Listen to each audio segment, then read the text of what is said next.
Osée, chapitre 9. Israël, ne te livre pas à la joie, à l'allégresse, comme les peuples, de ce que tu t'es prostitué en abandonnant l'Éternel, de ce que tu as aimé un salaire impur dans toutes les aires à blé. L'air et le pressoir ne les nourriront pas, et le moût leur fera défaut. Ils ne resteront pas dans le pays de l'Éternel. Éphraïm retournera en Égypte, et ils mangeront en Assyrie des aliments impurs. Ils ne feront pas à l'Éternel des libations de vin. Elles ne lui seraient point agréables. Leurs sacrifices seront pour eux comme un pain de deuil. Tous ceux qui en mangeront se rendront impurs. Car leur pain ne sera que pour eux. Il n'entrera point dans la maison de l'Éternel. Que ferez-vous au jour solennel, au jour des fêtes de l'Éternel? Car voici, ils partent à cause de la dévastation. L'Égypte les recueillera. Moph leur donnera des sépulcres. Ce qu'ils ont de précieux, leur argent, sera la proie des ronces, et les épines croîtront dans leurs tentes. Ils arrivent, les jours du châtiment. Ils arrivent, les jours de la rétribution. Israël va l'éprouver. Le prophète est fou, l'homme inspiré a le délire, à cause de la grandeur de tes iniquités et de tes rébellions. Éphraïm est une sentinelle contre mon Dieu.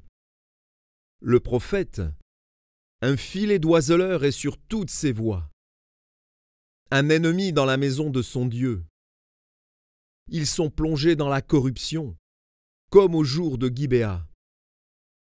L'Éternel se souviendra de leurs iniquités. Il punira leurs péchés. J'ai trouvé Israël comme des raisins dans le désert. J'ai vu vos pères comme les premiers fruits d'un figuier. Mais ils sont allés vers Baal-Péor. Ils se sont consacrés à l'infâme idole. Et ils sont devenus abominables comme l'objet de leur amour. La gloire d'Éphraïm s'envolera comme un oiseau. Plus de naissance, plus de grossesse, plus de conception. S'ils élèvent leurs enfants, je les en priverai avant qu'ils soient des hommes. Et malheur à eux quand je les abandonnerai. Éphraïm, aussi loin que portent mes regards du côté de Tyr, est planté dans un lieu agréable. Mais Éphraïm mènera ses enfants vers celui qui les tuera. Donne-leur, ô Éternel, que leur donneras-tu? Donne-leur un sein qui avorte et des mamelles desséchées. Toute leur méchanceté se montre à Gilgal. C'est là que je les ai pris en aversion. À cause de la malice de leurs œuvres, je les chasserai de ma maison. Je ne les aimerai plus. Tous leurs chefs sont des rebelles. Éphraïm est frappé, sa racine est devenue sèche. Ils ne porteront plus de fruits. Et s'ils ont des enfants, je ferai périr les objets de leur tendresse. Mon Dieu les rejettera, parce qu'ils ne l'ont pas écouté, et ils seront errants parmi les nations.